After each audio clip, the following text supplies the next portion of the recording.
याद दिलाते हैं कि वो मुझसे बहुत सीनियर है। भाई, इसमें क्या विवाद है? आप सीनियर है, इसलिए आपके सम्मान में मैंने कभी कोई कमी नहीं छोड़ी है।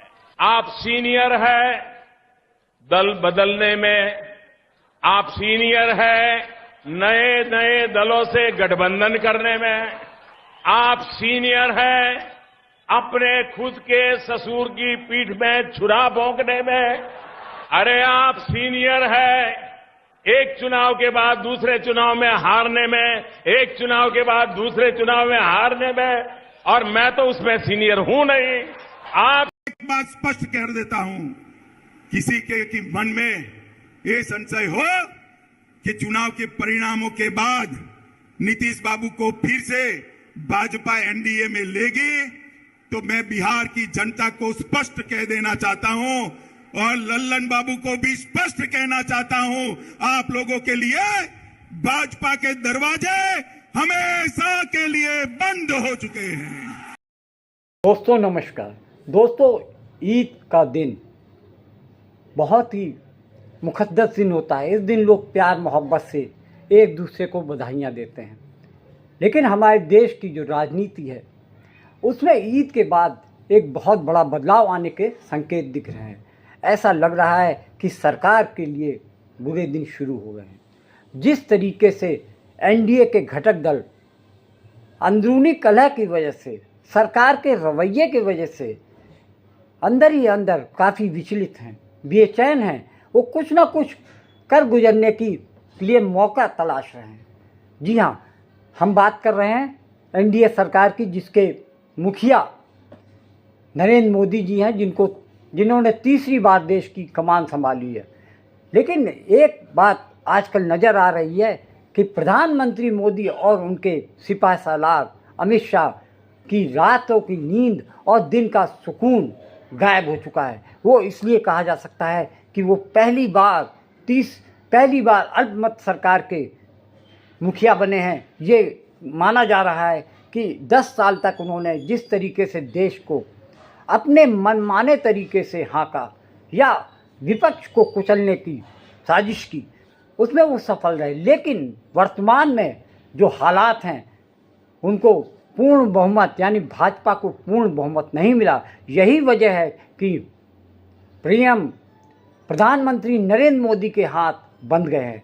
वो बैसाखियों के सहारे हैं। बैसाखी का मतलब अब उनको नीतीश कुमार और चंद्रबाबू नायडू की बैसाखियों का सहारा लेकर सरकार चलानी पड़ रही है।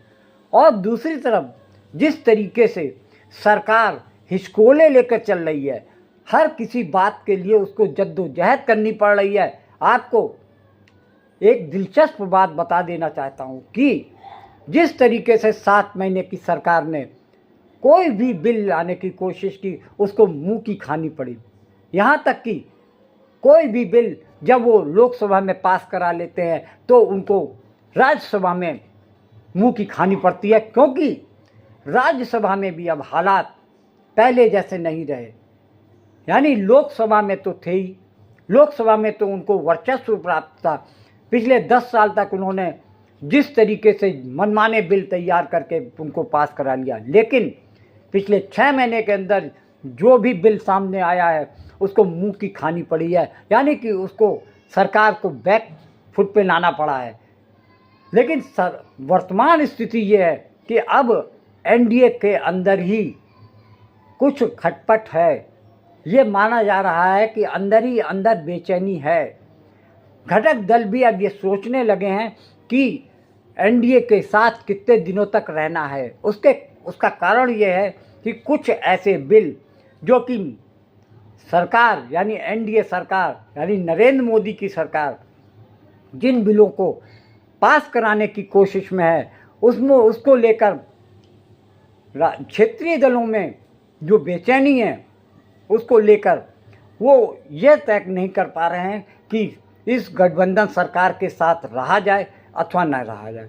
हम बात कर रहे हैं देश के प्रधानमंत्री और अमित शाह मुस्लिम वक्फ बोर्ड और दक्षिण भारत के परिसीमन क्षेत्र के लिए जिस तरीके से बिल लाने के आमादा हैं, उसको लेकर 4-5 दल जो कि एनडीए में प्रमुख रूप से जाने जाते हैं, उनके तेवर धीरे धीरे बदलते नजर आ रहे हैं।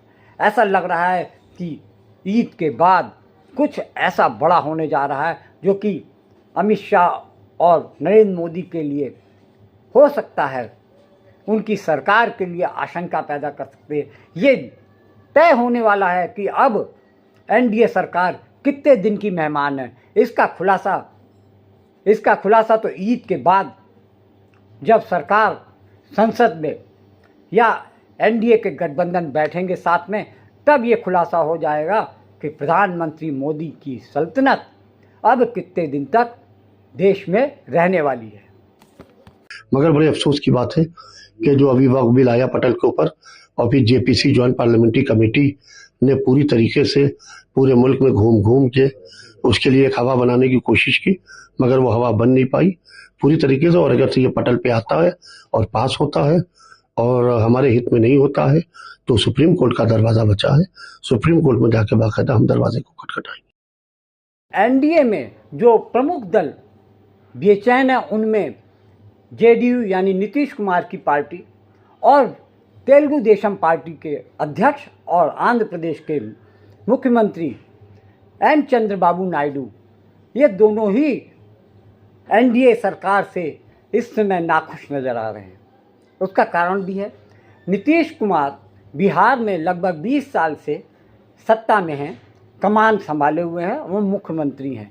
अब उनके लिए करो या मरो की स्थिति आ गई है। जिस तरीके से आपको जानकारी होगी कि बिहार में मुस्लिम बड़े अच्छी आबादी में है, यानी 12-14% मुस्लिम वोट हैं, जिनमें से अधिकांश पर नीतीश कुमार की पार्टी का प्रभाव है और कुछ लोगों पर, कुछ परसेंटेज पे आपके लालू प्रसाद एंड कंपनी यानी राष्ट्रीय जनता दल का भी हिस्सा रहता है।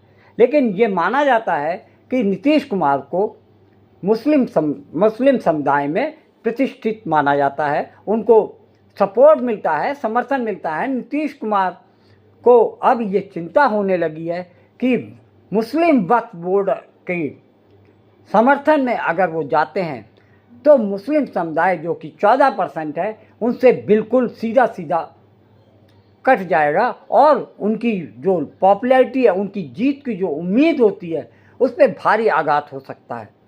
अब नीतीश कुमार को ये सोचना है कि वो मोदी सरकार के मुस्लिम वक्फ बोर्ड के फेवर में जाए या उसका बायकॉट करे। तो ये अब नीतीश कुमार को सोचना है। उन्हें ये भी सोचना है कि केंद्र के साथ साथ रहकर उनको प्रदेश की राजनीति को भी साधना होगा। उनको मालूम है कि 20 साल से सरकार में वो बने हुए हैं, चाहे गठबंधन कोई भी हो, लेकिन नीतीश कुमार प्रदेश के मुख्यमंत्री बने रहे हैं और जनता भी अब धीरे धीरे समझ चुकी है कि नीतीश कुमार की कथनी और करनी में अंतर है। कहने को तो वो बहुत ही सुशासन बाबू के रूप में फेमस हैं, लेकिन वर्तमान में जो हालात दिख रहे हैं, बिहार में जो हाहाकार मचा हुआ है, अपराधियों का बोलबाला है और बेरोजगारी सर चढ़ कर बोल रही है, किसान अपनी तरफ रो रहे हैं, लेकिन सरकार का ध्यान इन मुद्दों पर नहीं है। वहीं दूसरी तरफ बीजेपी जो बिल लाकर प्रदेश के मुसलमानों को साइडलाइन करना चाहती है। मुसलमानों का ये मानना है कि केंद्र सरकार यानी नरेंद्र मोदी की सरकार अब वक्फ बोर्ड की जो मिल्कियत है, संपत्ति है, उस पर नजरें टिकाए बैठी है। वो सरकारी अफसरों के जरिए वक्फ बोर्ड की ज़मीनों और मालियत पर कब्जा पाना चाहती है। ये आरोप मुस्लिम समुदाय के लोग और ऐसी राजनीतिक दल जो मुस्लिम बाहुल्य माने जाते हैं, उनका आरोप है कि कानून के सहारे वो नए बिल को लाकर वक्फ बोर्ड की चल अचल संपत्ति पर कब्जा करना चाहते हैं। ऐसे में नीतीश कुमार को ये सोचना पड़ रहा है कि वो केंद्र के साथ रहें अथवा वो अपने क्षेत्रीय राजनीति को मजबूत करने के लिए वो एनडीए का साथ छोड़ दें। जिस तरीके से जो हालात दिख रहे हैं कि पिछले 1-1.5 साल से नीतीश कुमार और केंद्र के बीच में दूरियां बढ़ती चली जा रही हैं, ये माना जा रहा है और देखा जा रहा है कि नीतीश कुमार भाजपा के बड़े बड़े मंत्री और नेताओं से मिलने में दिलचस्पी नहीं दिखा रहे हैं। अब इस बात का फैसला होने जा रहा है कि जब देश के गृह मंत्री अमित शाह पटना जाएंगे और वहाँ पर नीतीश कुमार के साथ उनकी बैठक होगी, तभी इन बातों पर चर्चा हो सकती है।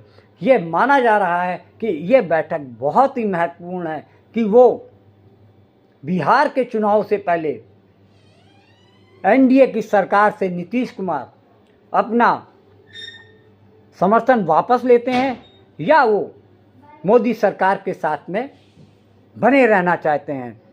ये बात इस मीटिंग के बाद तय हो जाएगा कि बिहार में क्या एक बार फिर से राजनीतिक उथल पुथल होने जा रही है, नीतीश कुमार क्या एक बार फिर से पलटी मारेंगे या वो गठबंधन छोड़कर महागठबंधन के आगोश में चले जाएंगे। ये 30 तारीख के यानी ईद के बाद इस बात पर फैसला होना है। ये इन सब चीज़ों पर सबकी निगाह टिकी हुई है कि ईद के बाद एनडीए में दरार पड़ रही है तो कौन कौन सा दल एनडीए से अपना नाता तोड़ने जा रहा है।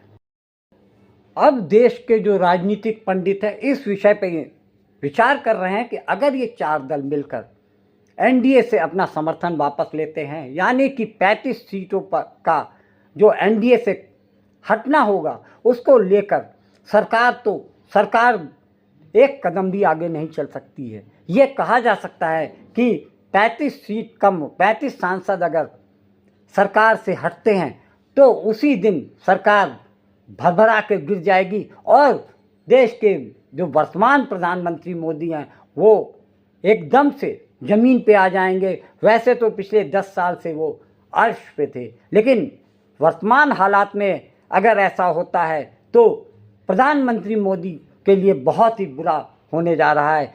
लेकिन ये सब बातें अभी केवल हवाई हैं। जब तक धरातल पे कुछ होता नहीं है तब तक सरकार पे कोई भी खतरा नज़र नहीं आता। लेकिन चर्चाएं चल रही हैं कि जिस तरीके से 35 सीट अगर एनडीए से कम होती हैं तो घटकर 258 पे आ जाएंगी। वहीं अगर ये समर्थन इंडिया ब्लॉक को चला जाता है तो निश्चित तौर पर इस बात पे कोई भी शक नहीं कि सरकार का पतन होने में कोई देरी नहीं लगेगी और इसी साल के अंत में फिर से एक नई सरकार आने की उम्मीद जता रहे हैं। वैसे उम्मीदों पर दुनिया टिकी हुई है, उम्मीदों पर इंडिया ब्लॉक भी टिका हुआ है और लोग ये सोच रहे हैं कि किस तरीके से इस वर्तमान सरकार को, एनडीए सरकार को बर्खास्त कराया जाए या उनको गिराकर नए सिरे से एक सरकार का स्वागत किया जाए। दोस्तों, आज के वीडियो में इतना ही। नमस्कार।